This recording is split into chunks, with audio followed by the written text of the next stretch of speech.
À l'heure des infos sur Télémétropole, bonsoir à toutes et à tous. Très heureuse de vous retrouver pour notre première édition de Métro News pour la semaine. À la une, plus de 30 bandits neutralisés ont été tués ce mardi. Une tentative d'attaque à Pétionville a été déjouée grâce à l'interception d'un camion transportant des bandits armés. 5 suspects ont été arrêtés. Un important arsenal a été saisi. Les violences des gangs font plus de 20 000 déplacés en 4 jours à Port-au-Prince.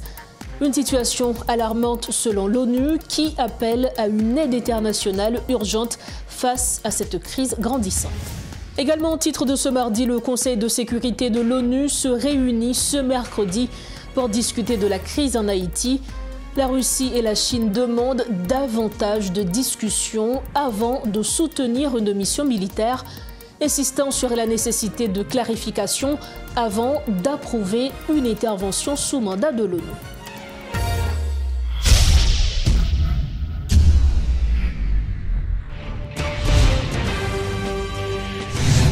On démarre ce journal par la situation de terreur qui sévit dans le pays. Une opération menée tôt ce mardi par la police nationale a permis de neutraliser plus d'une trentaine de bandits lourdement armés. Un camion transportant ces individus a été intercepté, empêchant ainsi une attaque sanglante visant la commune de Pétionville. Selon le porte-parole de la PNH, 5 suspects ont été arrêtés et un important arsenal d'armes et de munitions a été saisi. Port-au-Prince connaît une flambée de violence nouvelle avec une série d'attaques secouant la capitale haïtienne. Depuis plusieurs jours, ces attaques touchent successivement les quartiers de Delma, Port-au-Prince, Tabar et une partie de Pétionville. Durant le week-end du 18 novembre, des violences se sont intensifiées, notamment à Solino, Delma 19 et sur la route de l'aéroport. À Delma 32 et Crissois, les habitants ont été pris de panique, effrayés par des tirs nourris d'armes automatiques. Face à la montée des violences, des groupes d'autodéfense ont été mis en place dans plusieurs quartiers pour protéger les habitants. La situation est de plus en plus tendue, avec une population effrayée et des quartiers en état de siège de facto où la vie quotidienne est fortement perturbée.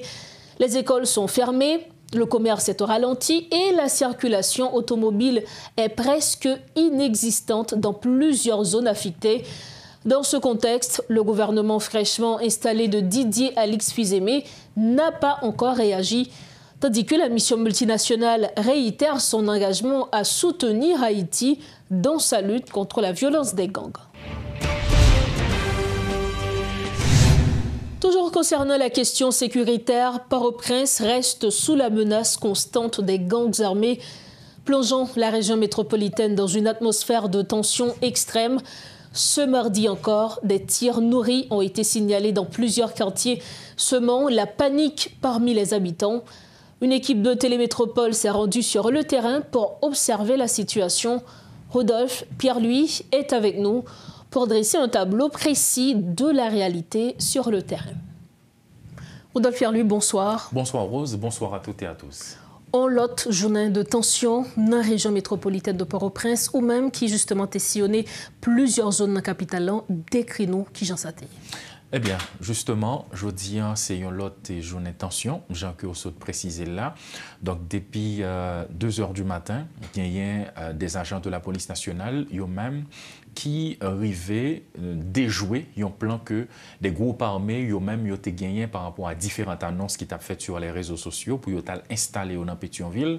C'est un plan que la police lui-même arrivait déjouer et selon porte-parole PNH, là, il y a plus passé une vingtaine de Nexayo qui dans groupe armé qui tombé et dans toute route Bourdon, je dis le note a sillonné, il était vers les 9h30 10h, n'a sillonné Bourdon, n'a sillonné Pétionville, n'a sillonné Delma, mais une zone qui a attiré attention nous, c'est Bourdon côté que nous recensé plus passer 7 corps calcinés sous Bourdon.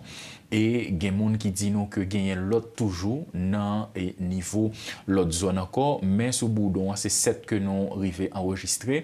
Et là, nous continuons à rentrer dans Pétionville, eh bien, son Pétionville qui coussi ça, parce que moun yo même, si vous avez 2-3 moun qui dans la rue, c'est des moun qui a essayé de regarder comment la situation est liée, parce que dans toute route Boudon, c'est des gens qui campaient devant la caillou, qui ont regardé la machine qui a monté descendre. Alors, c'est quelques grandes machines qui ont monté descendre. Machine publique?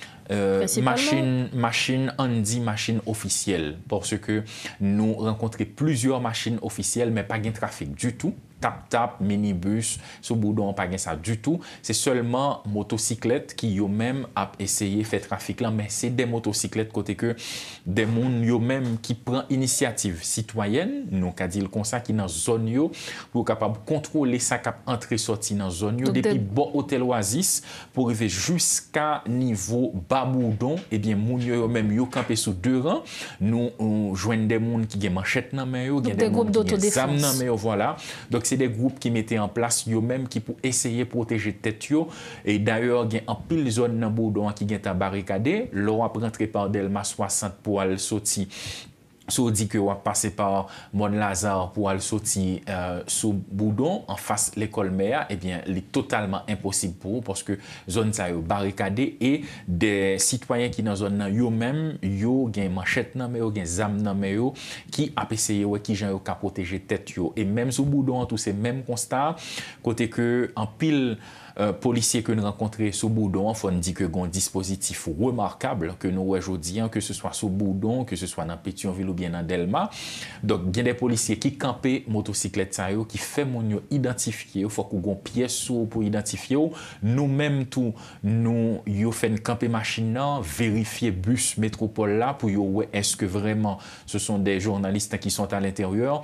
Et c'est une initiative que nous rencontrons dans la zone Delma. C'est même tableau. Notamment Delma 95. Exactement, Delma 95, Delma 83, l'arrivée Piba dans Delma 32, Delma 40B.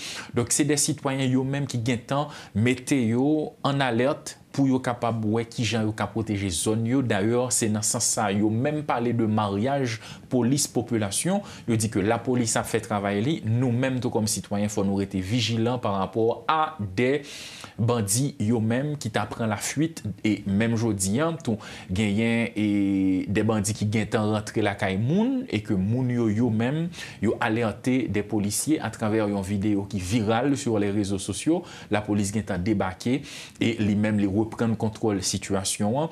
Donc, c'est un tableau côté que la police lui-même, avec population, mariage police-population, il a essayé qui gens sont capables de reprendre contrôle Delma Pétionville par rapport à des annonces qui étaient faites et annonces ça selon tout ça qui arrivait fait journée aujourd'hui là, monsieur groupe armé yo même yo réellement passé de la parole aux actes parce que yo fait annonce sur les réseaux sociaux et déjà il y a un groupe qui en déplacement pour capable venir installer dans Pétionville pour capable créer une situation de chaos. Donc la police lui-même à travers opération ça li après qui gens capable reprendre contrôle de la situation pour permettre que moun vaquer à occupation. Mais faut dire toute activité paralysée que ce soit dans Pétionville, dans Delma, sous Boudon, activité paralysée totalement, pas rien qui fonctionnait, même des policiers que nous braquons, que nous, bon, pas braqués, parce que terme ça, les l'autre sens que nous rencontrons ensemble avec eux.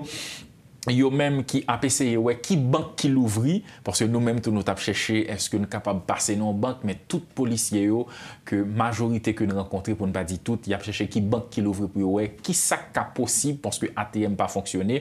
Donc pendant que activité paralysée gon souci d'approvisionnement tout moun yo besoin gain possibilité dans main pour capable acheter bagages que ce soit provision alimentaire que ce soit tout et question gaz tout qui ont pénurie de gaz justement avec violence armée. Et là dans tableau ça que nous sommes dressé nous pas oublier tout souligner problème gaz là parce que dans la rue à la pompe yo même yo fermé et tout le monde connaît qui s'est passé dans question terminal Vareux difficile pour camion citerne yo ta sorti pour venir faire livraison ça fait que sur le marché noir gasoline non selon toute dernière information que nous disposons, les gains passé à 1500 gourdes pour un monde rivé procurer un gallon gasoline. Donc c'est vraiment un tableau sombre de Port-au-Prince et jeudi et depuis un week-end là. Donc la prudence est de mise. Justement, la prudence est de mise et en pile citoyen, yo même tout qui parlait ensemble avec nous, qui pas voulait parler devant caméra bien sûr, yo même yo dit que c'est yo prend des initiatives parce que si journée en passé comme ça et gain des bandits yo même qui prend la fuite, donc il a été très vigilant pour assoir, mais gain yon tout qui a attiré attention nous pour lui rappeler nous que yo t'ai fait connaître que parce que moi-même tout moi t'ai souligné ça dernière fois que nous t'es rentré dans le quartier Solino, je t'ai fait connaître que immédiatement que si pas bien des dispositions qui prend pour capable Kembe Solino, eh bien Badelma a bien problème dans niveau Nazon, niveau Crispois, niveau Carrefour aéroport. Et c'est le tableau aujourd'hui. Et c'est le tableau justement selon tout constat que nous arrivons faire. Merci infiniment Rodolphe Fierlu pour cette précision. C'est ton plaisir. Merci de votre fidélité à Metro News. Autre grave conséquence de la violence des gangs. En 4 jours, plus de 20 000 personnes ont été déplacées à Port-au-Prince en raison de l'escalade de la violence des gangs, avec 17 000 hébergés dans des sites d'accueil selon l'OIM.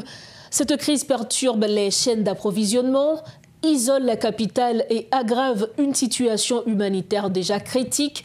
Les gangs étendent leur contrôle, causant près de 4 000 morts en 2024, tandis que les femmes et les enfants sont les principales victimes des violences sexuelles.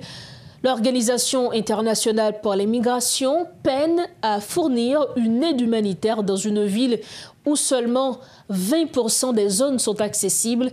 Elle appelle à un soutien international urgent, alors que le plan de réponse de l'ONU est financé à seulement 42%. Autre information, le Conseil de sécurité des Nations Unies tiendra une réunion ce mercredi sur la crise en Haïti, à la demande de la Russie et de la Chine, qui insistent sur la nécessité de discussions approfondies avant de soutenir une mission militaire sous mandat de l'ONU. Rosemary Di Carlo, la secrétaire générale adjointe aux affaires politiques, présentera un rapport détaillant l'aggravation de la situation sécuritaire, avec les gangs contrôlant désormais 85% de Port-au-Prince et une crise humanitaire qui atteint des niveaux alarmants. Soulignons que les États-Unis et l'Équateur ont proposé de transformer la mission de soutien multinationale dirigée par le Kenya en une opération sous l'égide de l'ONU afin de garantir sa légitimité et son financement. Toutefois, seulement 430 des 2500 agents nécessaires ont été déployés à ce jour. Le manque de financement, les traumatismes liés aux précédentes interventions onusiennes, ainsi que les réserves de la Russie et de la Chine compliquent le processus.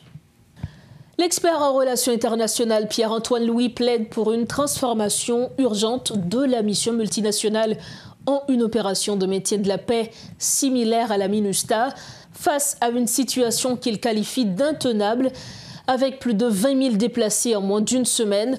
L'ancien diplomate américain souligne l'urgence d'une intervention internationale rapide. Pierre-Antoine Louis salue également l'initiative de la Russie et de la Chine qui ont proposé la réunion prévue ce mercredi. L'analyse de Pierre-Antoine Louis. Premièrement, mission multinationale d'appui à la sécurité, il n'est pas même arrivé à effectif que c'est 2500, il n'est pas arrivé à 450 personnes. Donc, il y a un problème fondamental, il est pratiquement morné. Okay? Donc, il n'est pas arrivé à effectif, il n'a pas suffisamment de ressources, il n'a pas l'argent.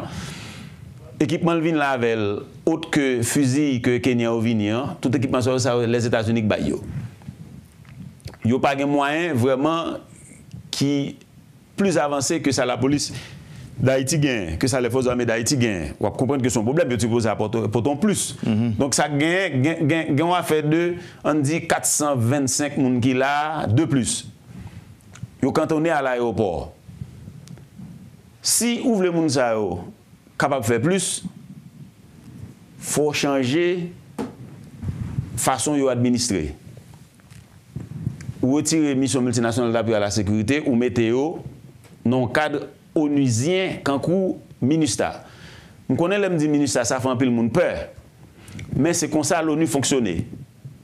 Ce qui ça a fait, pendant 13 ans MINUSTAH, chaque année, l'ONU te joint jusqu'à une année, budget ministre a checké, t'es avoisiné $1 milliard. OK, l'LT au sommet de ses effectifs pour le cas opérer là.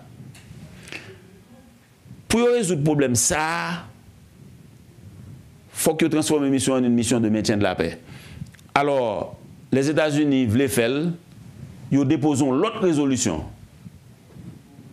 Jean été fait vers 15 septembre pour essayer de transformer la mission. Ils ont déposé une résolution. Il y a une période pour les 15 pays membres commenter sur la résolution. Son période de silence.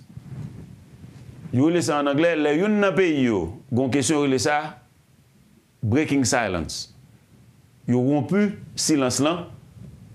Ils ont demandé, une résolution, mon problème est. Donc la Chine et la Russie ont rompu silence là pour dire, en mi-septembre, vous te mettez une résolution comme ça les États-Unis avec l'Équateur, nous pas d'accord.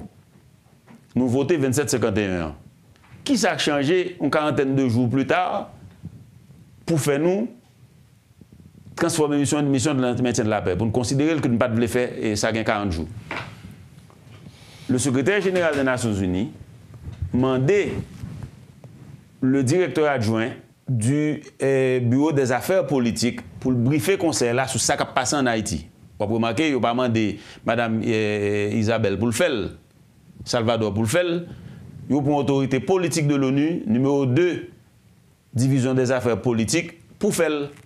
Donc, ça va le faire, pour le briefer conseil là, pour le dire conseil là. Juste dans 2 semaines qui se passent là, il y a 20 000 personnes qui sont déplacées. Donc, depuis 30 septembre, il y a presque 100 000 personnes qui sont déplacées. Il y a des quartiers qui tombent aux mains des bandits. La mission multinationale d'appui à la sécurité, pratiquement cantonnée dans la base, parce qu'elle n'a pas suffisamment d'effectifs. Il n'y a pas de moyens pour faire opération. Il y a des difficultés pour l'approvisionner tout. Il y a des difficultés si vous quittez la base là, pour vous mon côté, pour être capable de faire ça, pour vous manger, pour vous une saine santé, il n'y a pas de couverture aérienne. Tandis que ça qui passe à Haïti, ça s'apparente à une situation de guerre asymétrique entre l'État qui suppose qu'il y a le monopole de la violence légitime et moun Sao qui contestait l'autorité de l'État. Moun yo en situation de prise de connaissance de dossier, yo beaucoup opérationnel. Entre-temps, la police a fait tout ça capable pour situation pas empirer. Donc, li en mode de stopper des opérations de bandits qui fait pas qu'à faire des opérations offensives parce qu'il n'y a pas suffisamment d'effectifs, il n'y a pas les moyens appropriés. Donc, je pense que Dame Napral dit tout bagage ça, espérant que les représentants chinois et les représentants russes là pourront comprendre que effectivement la situation a détérioré, cataclysme et probablement il va expliquer tout le monde qui est déplacé, il a parlé de filles qui violées, de petits gens qui ne sont pas à l'école, tout bagage ça doit interpeller le conseil là qui est responsable des questions de paix et de sécurité internationale pour l'ouest. Est-ce que Chinois avec Russie t'a permettre résolution c'est pour permettre transformation en fait que le secrétaire général d'abord examiner la question de transformation. Ça veut dire on dit résolution t'a passé. Ça veut dire que dans 1 mois, 2 mois, ça a changé. Premièrement, il faut l'ONU envisager combien au regard des menaces, ou l'autre évaluation, au regard des menaces, parce que la situation a empiré depuis qu'on mette mission multinationale d'appui à la sécurité le 2 octobre 2023. Combien de bandits gagnent? Qui ça a qui côté combien de monde qui souffert? Qui moyens ont besoin? Qui va permettre de déterminer composition mission? Qui configuration mission? Bon, par exemple, soldats ou policiers? Nous chita là, nous le Conseil de sécurité, nous les États-Unis, nous la Chine, nous la Russie. C'est inacceptable. Moi, fait cause commune avec général Guerrier, lieutenant général Guerrier hier, dans Popoli. Le temps pour autorité les forces armées d'Haïti moyens, notamment des blindés d'assaut. Le temps pour que les gens qui réfléchissent dans l'État, inacceptable ça qui a passé là. Moi, je crois que nous arrivons au moment que les gens ont pouvoir dans main et moi reconnaître que le nouveau Premier ministre qui fait monter, je dis, a fait seulement 8 jours, il est monté lundi passé. Cependant, c'est mettre au travail 24/24 pour chercher des solutions pour nous juguler le problème ça. Et l'heure n'est plus à l'attentisme de la communauté internationale. L'heure, c'est pour nous jouer une solution, c'est pour le peuple à commencer que le problème commence à résoudre. Moi, je pense que c'est dans ce sens-là, tout le monde doit abonder pour interpeller les gens qui dirigent nous ou bien remettre pouvoir parce que personne ne bat les pièces. C'est le résultat que bail qui faut arrêter sous pouvoir. Et depuis le 26 avril, que le Conseil a monté, c'est inacceptable, ça n'a pas vivre là. Autre grand point de l'actualité, le président du Conseil présidentiel de transition, Leslie Voltaire, et le Premier ministre Alix Didier Fils-Aimé, accompagnés des membres du gouvernement et de hauts fonctionnaires, ont célébré les 221 ans de la bataille de Vertières. À cette occasion, une nouvelle base des forces armées d'Haïti située à Tabar a été inaugurée sous le nom de base Vertières. Leslie Voltaire a souligné que cette base représentera un progrès significatif dans l'un des projets majeurs du CPT et du gouvernement, la restauration de la sécurité à travers le pays. Il a également annoncé qu'environ 2500 soldats recevaient une formation à la base Vertières dans les mois à venir afin de contribuer à la stabilisation du pays. Enfin, il a réaffirmé l'engagement du Conseil présidentiel de transition à soutenir les forces armées d'Haïti dans leur effort de redressement national. En politique, le Conseil présidentiel de transition a investi samedi le nouveau gouvernement dirigé par le Premier ministre Alix Didier Fils-Aimé. La cérémonie s'est tenue à la villa d'accueil en présence de responsables politiques et d'anciens membres du gouvernement sortant. 8 ministres ont été reconduits dans leurs fonctions, tandis que 10 nouveaux membres ont rejoint le cabinet. Cette nouvelle équipe vise à renforcer la gouvernance et à répondre aux défis majeurs auxquels le pays fait face, avec une attention particulière à la lutte contre l'insécurité, un problème central dans la situation actuelle. Un nouveau secrétaire d'État aux collectivités territoriales a également été nommé afin de renforcer l'administration locale. Les autorités ont mis l'accent sur l'importance de l'unité et l'engagement des membres du gouvernement pour répondre aux besoins urgents de la population et stabiliser la situation sécuritaire et sociale du pays. Pour refermer cette page, l'AP alerte sur la présence dans les eaux haïtiennes du navire Sirma, transportant du diesel non conforme aux normes de qualité exigées en Haïti. Les portateurs chercheraient à livrer cette cargaison dans des ports non autorisés pour échapper au contrôle gouvernemental. Profitant de la crise d'approvisionnement temporaire, l'association assure que les compagnies pétrolières officielles disposent de stocks suffisants pour éviter une pénurie et garantir des importations conformes aux normes. Nous arrivons au terme de cette édition. Avant de partir, le rappel des principaux titres à la une de ce soir. Plus de 30 bandits neutralisés ont été tués ce mardi. Une tentative d'attaque à Pétionville a été déjouée grâce à l'interception de camions transportant des bandits armés. 5 suspects ont été arrêtés et un important arsenal a été saisi. Les violences des gangs font plus de 20 000 déplacés en 4 jours à Port-au-Prince. Une situation alarmante selon l'ONU qui appelle à une aide internationale urgente face à cette crise grandissante. Et puis le Conseil de sécurité de l'ONU se réunit ce mercredi pour discuter de la crise en Haïti. La Russie et la Chine demandent davantage de discussions avant de soutenir une mission militaire, insistant sur la nécessité de clarification avant d'approuver une intervention sous mandat de l'ONU. C'est ainsi que nous refermons cette édition de Métro News. Merci infiniment de votre attention et de votre confiance. Restez branchés Métropole. Bonsoir.